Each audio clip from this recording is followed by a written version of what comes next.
Welcome back to the Gardening with Joe and Holly radio show. Happy to have you around. Hey, it's garden question and answer time. You got a question, we got an answer for you.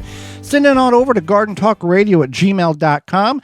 That's gardentalkradio@gmail.com. Or you can give us a call toll free coast to coast at 1-800-927-7469 like our first caller has done. Hey, Joy and Holly. I love listening to your show. I have a Red Delicious apple tree. About 20 years it's been in the ground, about 20 feet tall, probably 40 feet wide. A microburst came through our town of Lockport, Illinois, and it blew it sideways. Now it's half laying on the ground. Am I able to bring this tree, cut the branches down, and maybe pull it back straight up? Or is the tree no good no more? My name is John. And again, I'm from Lockport, Illinois.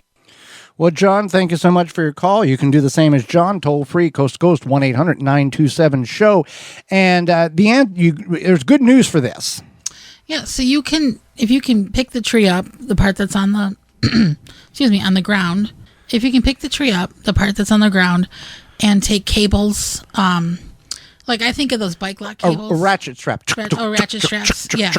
Something that you can kind of strap it together. It's laying on the ground, and he needs to upright it. Yeah. So they're based on the center of gravity. You're going to have to figure out how to wrap a chain or cable around, and you can gently, with a ratchet strap or a come along, to gently pull this thing back up. And then you're going to have to stake it down because the roots have been all shuffled around under the ground. If you do it correctly, it will be successful. Right. So once you have it stabilized and ratcheted back together or cabled back together, whatever, you don't want to use like bolts or screws or anything like that. Well, it's not split. It's just laying on the ground. It's not split open. It's just tipped over on the ground. Oh, the whole tree? Correct, yeah. Okay. Oh, okay. So, so once you get it stabilized, it should be fine. I thought it was split in half. No, you're going to have to support it because it's going to be loose, but it's not detrimental to the tree. No, apple trees are very forgiving. Now, if there are areas where it is split apart, then you would want to cable it together somehow, make sure that it's secured, that it's put back together and held together by something strong. And then if there are any huge cracks, fractures in the tree, you want to take pruning sealer and put that along the cracks. And you can also put this maybe along the roots. That way it'll help prevent insects from burrowing into there. And he said it was an apple tree, so he's, I assume, picking apples off of it now to lessen the weight. Yeah. And then if he can get it upright before winter and try to get it reestablished, because it will kind of start reestablishing. So you're going to have to, if you have a tree of this nature,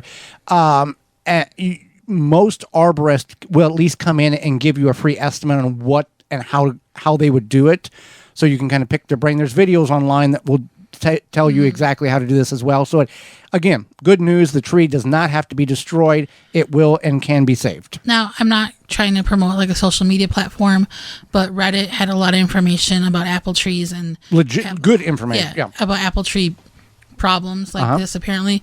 So because any fruit tree is kind of top heavy when it's got a lot of fruit on it. Right. Yeah. All right. Have any of you used a kiddie pool to plant strawberries in?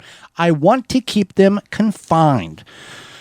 I think it's a good idea as long as you put holes in them. Well, the problem with strawberries is... Well, I mean, they shoot out the runners. Correct. Yeah. Certain June-bearing ones will shoot out the runners. There are other ones that don't do that as prolific.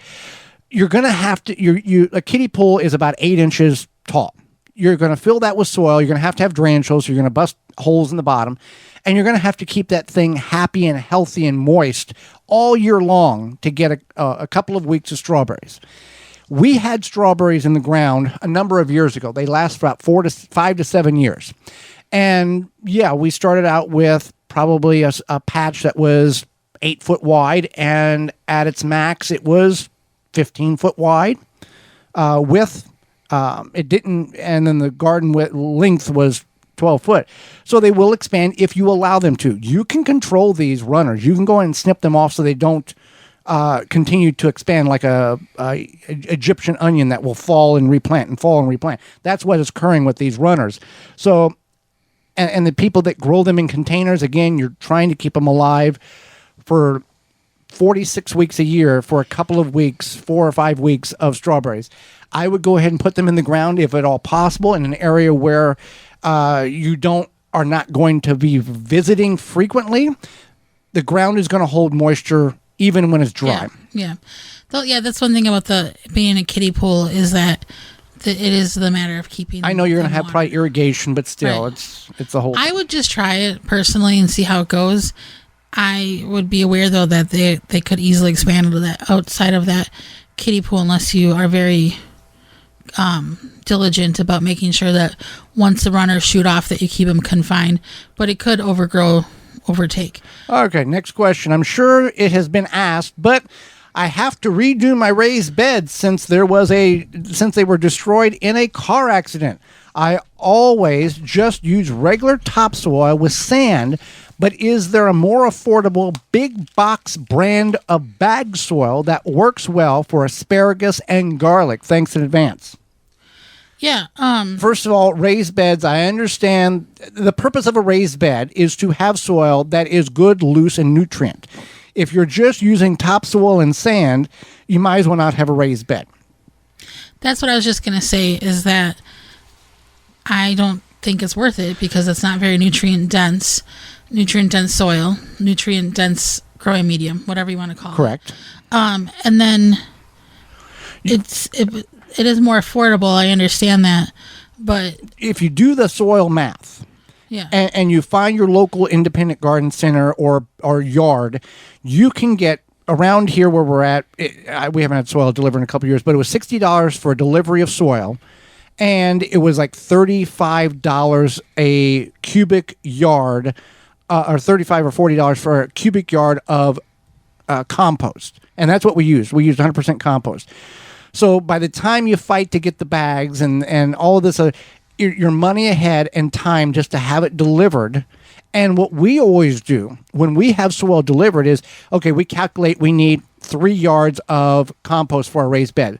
We'll get 5 yards and take that extra 2 yards and put in the back corner and put it on a tarp and just let it set until we need it, and then top fill the beds, so you're not paying for another load of compost in a couple of years. It's already there. Right.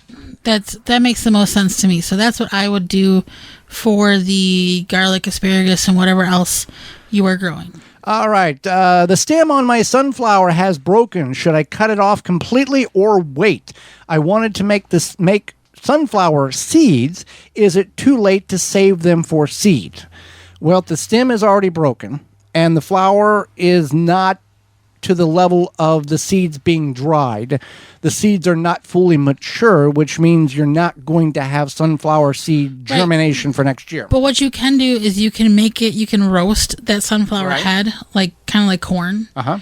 And then you can eat the premature sunflower seeds. Like corn. Like sweet corn. Yeah. And is that something that people can do that if they have the problem like you that cannot ingest corn? I don't see why not. I haven't tried it yet. The sunflower seeds would be different. I haven't gotten any huge sunflowers in a while. But once I do get a huge sunflower, I'm going to try it. All right. Let's see. Can anyone tell me why my acorn squash skins are all bright orange? Not a dark green one in the bunch. No pumpkins planted at all. Only butternut squash are close. Well, you may have a different variety of acorns. There's golden acorn squash, and then there's a golden yellow acorn squash, but the green acorn squash turns orange when they become overripe. So it may not be the traditional acorn squash you think, and you've gotten a combination of something else.